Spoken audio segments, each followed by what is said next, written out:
मान लीजिए एक ऐसी सिचुएशन है जहां एक मकान मालिक किसी को एक वर्बल अश्योरेंस देता है कि वो प्रॉपर्टी रेंट पर ले सकता है। हाँ, जो कि बहुत कॉमन है हमारे यहाँ। राइट।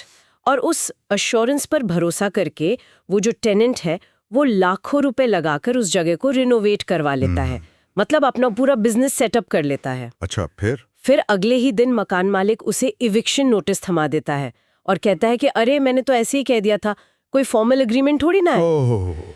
तो क्या कानून इस मकान मालिक को बस ऐसे ही अपनी बात से पीछे हटने देगा, या फिर लॉ में कोई ऐसी दीवार है जो उसको अपनी ही बात पर रोक देगी? बिल्कुल एक दीवार है, और बहुत मजबूत दीवार है। वही तो आज की इस गहन कानूनी चर्चा में हम इसी नो टेक बैक्स वाले रूल को एक्सप्लोर करने वाले हैं, जिसे कानूनी भाषा में एस्टोपेल कहते हैं। जी, एस्टोपेल। हमारा मिशन आज किसी टेक्स्ट बुक की तरह सेक्शंस रटना नहीं है, बल्कि एक लीगल एजुकेटर की प्रैक्टिकल अप्रोच के साथ इस कॉम्प्लेक्स थ्योरी को समझना है। एकदम सही अप्रोच है। सीखने वालों के लिए आज हमारे सोर्सेज में शामिल है इंडियन एविडेंस एक्ट के प्रोविजंस और 1981 का सुप्रीम कोर्ट का एक ऐतिहासिक केस।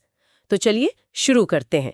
सबसे पहले तो ये बताइए कि ये एस्टोपेल आखिर किस चिड़िया का नाम है और ये प्रिंसिपल आया कहाँ से? तो अगर इस वर्ड की हिस्ट्री देखें ना, तो वो इसके फंक्शन को बहुत अच्छी तरह से डिफाइन कर देती है। अच्छा। हाँ, एस्टोपेल वर्ड असल में पुरानी फ्रेंच भाषा के वर्ड एस्टोपेल से निकला है।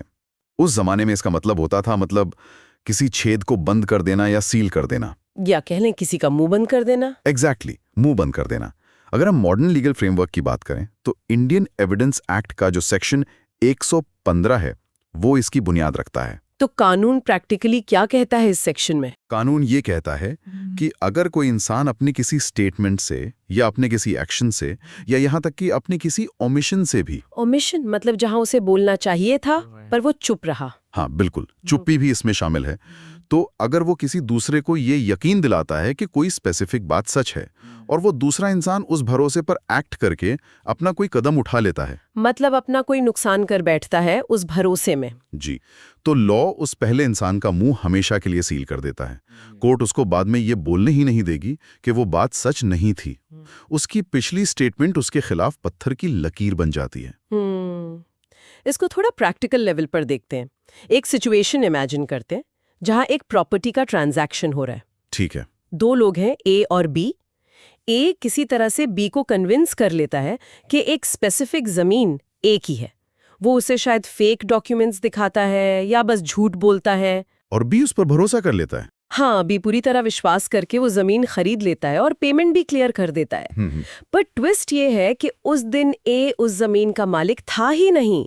अच्छा। लेकिन किस्मत देखिए, 2 साल बाद किसी लीगल सेटलमेंट में वो जमीन सच में ए के नाम पर आ जाती है। अरे वाह। हाँ, और अब क्योंकि प्रॉपर्टी के रेट्स बढ़ गए हैं तो ए कोर्ट में जाके बोलता है कि योर ऑनर, जब मैंने जमीन बेची थी तब मेरे पास टाइटल नहीं था, इसलिए वो सेल इनवैलिड है। चालाक है ना? वो कहता है मुझे मेरी जमीन वापस चाहिए।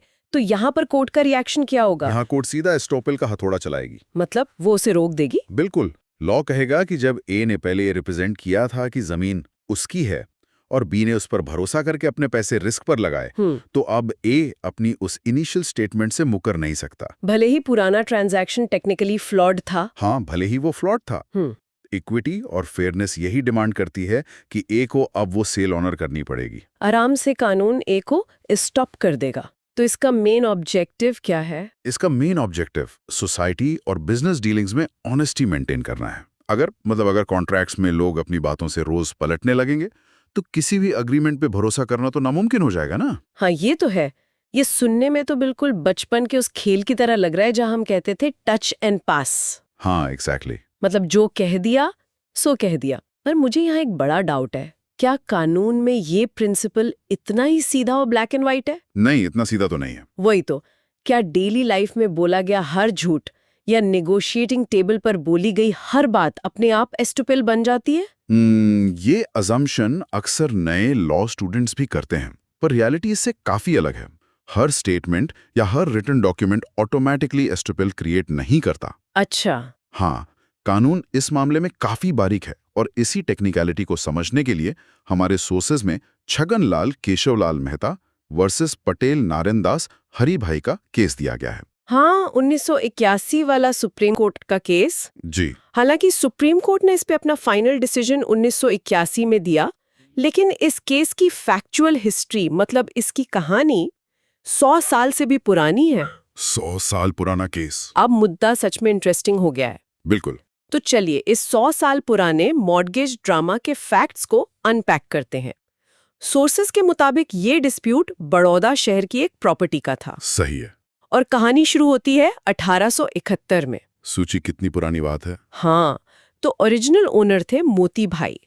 उन्होंने अपनी प्रॉपर्टी एक व्यक्ति जिसका नाम नानाजी बलवंत था उसके पास गिरवी रखी, मतलब मॉर्गेज पर दी। जी। अब लगभग 1 सदी का वक्त गुजर गया, तो नेचुरली प्रॉपर्टी के राइट्स ओरिजिनल लोगों के पास तो नहीं रहेंगे। वो एक जनरेशन से दूसरी जनरेशन ट्रांसफर होते गए। और इसी ट्रांसफर के दौरान राइट्स पूरी तरह से बढ़ गए और केस बहुत कॉम्प्लेक्स हो गया। राइट्स कैसे बढ़ गए? तो अगर हम मॉर्गेजीज यानी जिनके पास जमीन गिरवी रखी गई थी उनकी तरफ देखें तो मेन प्रॉपर्टी के राइट्स छगनलाल मेहता के पास चले गए। ठीक है। और उसी प्रॉपर्टी के एक छोटे से हिस्से, स्पेसिफिकली एक कॉमन लैट्रिन के राइट्स, एक और व्यक्ति वामन राव के पास चले गए। 1 मिनट, किसी को मेन बिल्डिंग मिल रही है और किसी को सिर्फ कॉमन लैट्रिन का हिस्सा। ये तो बहुत अजीब डिवीजन है। हाँ, अजीब है, पर लीगल डॉक्यूमेंट्स में ऐसा ही था। और ओरिजिनल मालिक यानी मॉर्गेजर का क्या स्टेटस था उस वक्त? मॉर्गेजर मोती भाई की फैमिली लाइन भी आगे बढ़ चुकी थी। प्रॉपर्टी रिडीम करने के राइट्स उनके बेटे चिमन राय, फिर आगे चलकर उनकी विधवा छोटी बा और बेटी तारा लक्ष्मीबाई के पास गए। और आखिर में इन वारिसों ने अपने बचे कुचे राइट्स नारायण दास नाम के एक व्यक्ति को बेच दिए, जो इस केस में मेन वादी यानी प्लेंटिफ बना। तो इतना सब होने के बाद आखिर कॉन्फ्लिक्ट कब शुरू हुआ? क्योंकि 100 साल में प्रॉपर्टी तो एकदम खंडर बन चुकी होगी। वही तो पॉइंट है, प्रॉपर्टी की हालत सच में बहुत जर्जर थी। तो जो मॉर्गेजीज थे छगनलाल और उसके प्रेडिसेसर, उन्होंने रिपेयर्स के लिए पैसे मांगे होंगे। बिल्कुल। उन्होंने असली मालिकों के वारिसों को फॉर्मल नोटिस भेजे। उन्होंने कहा कि प्रॉपर्टी गिर रही है, हम रिपेयर्स करवा रहे हैं, तो आप लोग मालिक हैं, इसका खर्चा दीजिए। अब नॉर्मल ह्यूमन साइकोलॉजी है कि कोई पैसे नहीं देना चाहता। हाँ, तो वारिसों ने रिपेयर्स के पैसे देने से बचने के लिए एक शॉर्टकट लिया। क्या किया उन्होंने? उन्होंने उस लीगल नोटिस के पीछे ही लिखकर जवाब भेज दिया कि उनका मोती भाई की प्रॉपर्टी से बहुत पहले बंटवारा हो चुका है। मतलब उन्होंने प्रॉपर्टी से ही इनकार कर दिया? जी, उन्होंने फॉर्मली लिख दिया कि इस प्रॉपर्टी या इसके किसी लेन देन से उनका कोई लेना देना या जिम्मेदारी नहीं है। वाओ! तो कोर्ट में ड्रामा इसी एक रिप्लाई से शुरू हुआ होगा। एग्जैक्टली। जब आगे चलकर नारनदास प्रॉपर्टी छुड़ाने का दावा लेकर कोर्ट पहुंचा तो छगनलाल ने उसी पुराने नोटिस का हवाला दिया। छगनलाल के लॉयर्स ने कहा होगा कि वारिसों ने तो खुद लिखकर दे दिया था। हाँ, उन्होंने स्ट्रांगली आर्ग्यू किया कि ये रिटन स्टेटमेंट एक क्लियर एस्टॉपल क्रिएट करता है। उनका कहना था कि जब वारिसों ने खुद अपने अधिकार छोड़ दिए थे तो उनका खरीदार अब वापस आकर प्रॉपर्टी छुड़ाने का दावा कैसे कर सकता है। अच्छा, मैं यहाँ थोड़ा डेविल्स एडवोकेट प्ले करती हूँ। हाँ, बताइए। मुझे लगता है छगनलाल के लॉयर्स बिल्कुल सही थे। एक प्रॉपर्टी डिस्प्यूट में जहाँ लोग जमीन के 1 इंच के लिए लड़ते हैं, वहाँ कोई रिटन में कह रहा है कि मेरा इस प्रॉपर्टी से कोई लेना देना नहीं है, तो मेरे हिसाब से ये तो एकदम टेक्स्ट बुक एस्टोपल है। जो लिख दिया सो लिख दिया। वारिस अपनी बात से पलट नहीं सकते, इसलिए केस डिसमिस होना चाहिए, है ना? देखने में ऐसा ही लगता है, पर सुप्रीम कोर्ट ने इस केस को अलग नजरिए से देखा और यही इस जजमेंट को ऐतिहासिक बनाता है। ऐसा क्या कहा कोर्ट ने? कोर्ट ने कहा कि वो जो रिप्लाईज थे नोटिस पर, वो एस्टोपल नहीं थे, वो महज एक एडमिशन थे। एडमिशन मतलब स्वीकृति? हाँ, और कानून में एडमिशन और एस्टोपल के बीच एक जमीन आसमान का फर्क होता है। पर दोनों में इंसान अपनी कोई बात स्वीकारी तो कर रहा है। लीगली इनका फर्क क्या है? देखिए, एडमिशन सिर्फ एक एविडेंस का पीस है, एक साक्ष्य है। अच्छा। अगर किसी ने कुछ एडमिट किया है तो कानून उसे मौका देता है अपनी बात क्लियर करने का। वो बाद में कोर्ट में साबित कर सकता है कि उसने वो स्टेटमेंट किसी दबाव में दी थी या बस पैसे बचाने के लिए झूठ बोल दिया था। मतलब एडमिशन को वापस लिया जा सकता है? बिल्कुल, उसे गलत साबित किया जा सकता है, लेकिन एस्टोपेल एक एब्सोल्यूट ब्लॉक है, एक पूर्ण प्रतिबंध। जी, एक बार एस्टोपेल का रूल अट्रैक्ट हो गया तो कोर्ट सामने वाले को सुनेगी ही नहीं। और एस्टोपेल लगाने के लिए 8 बहुत कड़ी शर्तें पूरी करनी होती हैं सेक्शन 115 के तहत। और इस स्पेसिफिक केस में वो कौन सी शर्त थी जो पूरी नहीं हुई? क्योंकि रिटन में तो उन्होंने दिया ही था। सबसे क्रिटिकल शर्त यह है कि जिस इंसान के सामने स्टेटमेंट दी जा रही है उसे असली सच्चाई का पता नहीं होना चाहिए। ओह। और दूसरी बात, उसने उस झूठी स्टेटमेंट पर सचमुच भरोसा करके अपना कोई नुकसान किया हो। राइट। इस केस में छगनलाल के प्रेडिसेसर्स को अच्छी तरह पता था कि जमीन उनके पास गिरवी रखी गई है और असली टाइटल अभी भी वारिसों के पास ही है। मतलब उन्हें पता था कि वारिस झूठ बोल रहे हैं। बिल्कुल पता था। ऐसा नहीं था कि उन्होंने नोटिस का रिप्लाई पढ़ा और सोचा ओ अब प्रॉपर्टी हमारी हो गई और अपनी पोजीशन बदल लियो। उन्हें मालूम था कि वारिस लोग सिर्फ रिपेयर के पैसे ना देने का बहाना बना रहे हैं। हाँ हाँ, समझ गई। इसका मतलब है अगर मुझे पहले से ही सच्चाई पता है और सामने वाला झूठ बोल रहा है तो मैं बाद में कोर्ट में जाकर ये नहीं कह सकती कि योर ऑनर मैं तो इसके झूठ की वजह से ठगी गई, अब इस पर एस्टोपेल लगाइए। एग्जैक्टली। एस्टोपेल के लिए मेरा अनजान होना बहुत जरूरी है। एकदम सही पकड़ा आपने। अगर आपको खुद सच पता था तो आप एस्टोपेल की ढाल यूज नहीं कर सकते।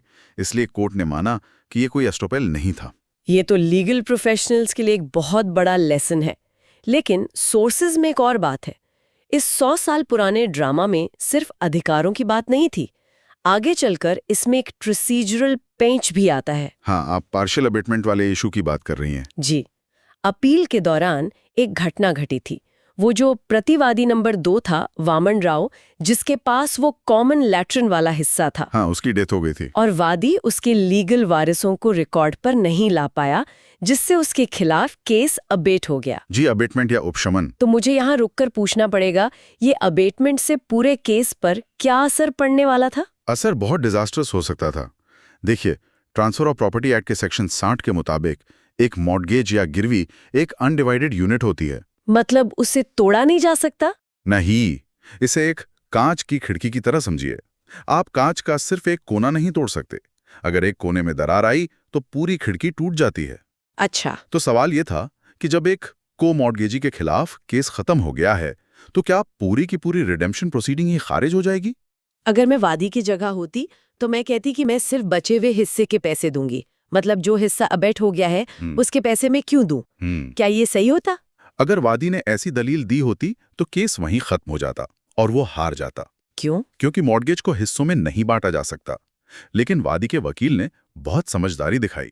उसने कोर्ट में एक बहुत फ्लेक्सिबल प्रपोजल रखा। क्या प्रपोजल था? उसने कहा कि वो उस कॉमन लैट्रिन वाले हिस्से पर अपना दावा छोड़ने को तैयार है, लेकिन जो बची हुई मेन प्रॉपर्टी है उसके बदले वो अकेले बचे हुए प्रतिवादी यानी छगनलाल को पूरी की पूरी मॉर्गेज अमाउंट देने को तैयार है। वेट, उसने डिस्काउंट नहीं मांगा, उसने पूरा 100% पैसा एक ही आदमी को ऑफर कर दिया। हाँ, ताकि मॉर्गेज की जो फाइनेंशियल इंटेग्रिटी है वो सलामत रहे।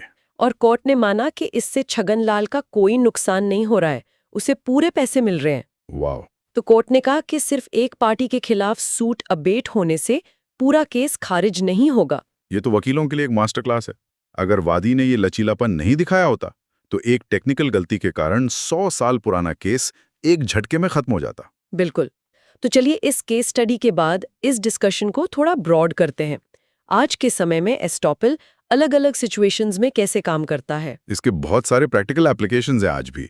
जैसे एक बहुत ही जरूरी कॉन्सेप्ट है प्रॉमिसरी एस्टॉपल। Promissory estoppel. हाँ, अभी तक हम जो बात कर रहे थे वो मौजूदा या पिछले फैक्ट्स पर था, लेकिन प्रॉमिसरी एस्टॉपल फ्यूचर के वादों पर लागू होता है, यानी वचनात्मक विबंध। तो इसका कोई एग्जाम्पल है हमारे सोर्सेज में? हाँ, महावीर ऑयल मिल्स केस का बहुत अच्छा एग्जाम्पल है। इसमें क्या हुआ कि सरकार ने टैक्स छूट का एक वादा किया। अच्छा। और उस वादे पर भरोसा करके कंपनी ने अपनी फैक्ट्री लगा ली। तो फिर क्या सरकार अपने वादे से मुकर गई? हाँ, उन्होंने पॉलिसी बदल दी। पर कोर्ट ने कहा कि आपको अपना वादा निभाना होगा। आप ऐसे ही पीछे नहीं हट सकते जब किसी ने आपके वादे पर फैक्ट्री लगा ली है। लेकिन क्या सरकार पर लगने वाला ये एस्टॉपल एकदम पक्का है? क्या सरकार कभी पॉलिसी नहीं बदल सकती? बदल सकती है, पर उसका एक बड़ा एक्सेप्शन है। अगर कोई बहुत बड़ा पब्लिक इंटरेस्ट यानी सुपरवीनिंग पब्लिक इंटरेस्ट बीच में आ जाए तब सरकार पॉलिसी बदल सकती है, पर वो उन्हें साबित करना होगा। Make sense. और कहाँ एस्टॉपल लागू होता है? एक और कॉमन सिनेरियो है किराएदार और मकान मालिक का, जो सेक्शन 116 में आता है। अच्छा, वो क्या है? कोई भी किराएदार उस मकान मालिक के मालिकाना हक को चुनौती नहीं दे सकता जिससे उसने घर किराए पर लिया हो। मतलब भले ही मकान मालिक का हक कच्चा ही क्यों ना हो। बिल्कुल। अगर आपने उन्हें मालिक मानकर घर लिया है तो आपको किराया देना ही होगा। ये तो बहुत प्रैक्टिकल है। अच्छा, एक्सेप्शंस की बात करें तो क्या कोई ऐसी सिचुएशंस हैं जहां एस्टॉपल काम ही नहीं करता? हाँ, 3 मेन एक्सेप्शंस हैं। पहला तो है माइनर यानी नाबालिग के खिलाफ। मतलब अगर कोई बच्चा उम्र छुपाकर कॉन्ट्रैक्ट कर ले। जी, अगर वो ऐसा करता है तो उस पर एस्टोपल लागू नहीं होगा, क्योंकि कानून के खिलाफ कोई एस्टोपल नहीं हो सकता। माइनर कॉन्ट्रैक्ट कर ही नहीं सकता, ये कानून है। राइट। दूसरा एक्सेप्शन? दूसरा है लीगल पॉइंट पर। अगर कोई कानून के बारे में ही गलत राय देता है तो उस पर एस्टोपल नहीं लगता। मतलब मुझे खुद भी तो कानून पता होना चाहिए ना? एग्जैक्टली। और तीसरा तो हमने आर.एस. मद्दनप्पा केस में देखा ही, जहां दोनों पक्षों को असली सच्चाई पता हो तो कोई एस्टोपल नहीं होता। हाँ, वो तो हमने छगनलाल वाले केस में भी डिस्कस किया। बिल्कुल। मेरे दिमाग में एक और सवाल आ रहा है। एक और टर्म है जो बहुत यूज होती है, रेस जुडिकाटा, यानी प्रांग न्याय। अगर एस्टोपल और रेस जुडिकाटा दोनों ही कोर्ट की कार्यवाही को रोकते हैं तो इनमें फर्क क्या है? बहुत अच्छा सवाल है। देखिए, एस्टोपल जो है वो पार्टीज के बिहेवियर पर आधारित है। ये इक्विटी का नियम है। मतलब ये मेरे अपने एक्शंस की वजह से है। हाँ। जबकि रेस जुडिकाटा अदालत के फैसले और पब्लिक पॉलिसी पर आधारित है। ओहो। रेस जुडिकाटा का मेन पर्पस है कि एक ही मुद्दे पर बार बार केस ना हो। एक बार कोर्ट ने फैसला दे दिया तो बात खत्म। तो चलिए आज की इस चर्चा को थोड़ा समेटते हैं। इसके मेन नगट्स याद दिला दूं। एडमिशन सिर्फ एक एविडेंस है जिसे बदला जा सकता है। जी। लेकिन एस्टोपल एक मजबूत दीवार है जो तब खड़ी होती है जब कोई आपकी बात पर भरोसा करके अपना नुकसान कर बैठे। एकदम परफेक्ट समरी है। और ये बात सीखने वालों को याद रखनी चाहिए कि ये सिर्फ वकीलों के लिए नहीं है, ये हर उस इंसान के लिए है जो व्यापार करता है, किराए पर रहता है या किसी से लिखित वादे करता है। बिल्कुल। आपके शब्द कानूनी रूप से आपको बांध सकते हैं, बशर्ते सामने वाला उन पर भरोसा करके कोई कदम उठाए। और इसी बात पर मैं एक सोचने पर मजबूर करने वाला सवाल छोड़ना चाहूंगा। हाँ, बताइए। आज के इस डिजिटल युग में जहां हम रोजमर्रा की जिंदगी में व्हाट्सएप मैसेजेस, ईमेल्स और डिजिटल एग्रीमेंट्स के जरिए अनगिनत बातें कहते हैं। हाँ। हम तो बिना सोचे समझे एग्री कर लेते हैं चीजों पर। वही तो भविष्य में अदालतें ये कैसे तय करेंगी कि कोई जल्दबाजी में भेजा गया थम्स अप इमोजी या मैसेज महज एक एडमिशन था, या फिर उसने एक ऐसा एस्टोपल खड़ा कर दिया है जिससे आप जीवन भर के लिए उस कमर्शियल डील से बंध गए हैं। वाह, ये सच में सोचने वाली बात है। एक छोटा सा इमोजी और करोड़ों की डील। बिल्कुल, इस पर विचार जरूर कीजिएगा।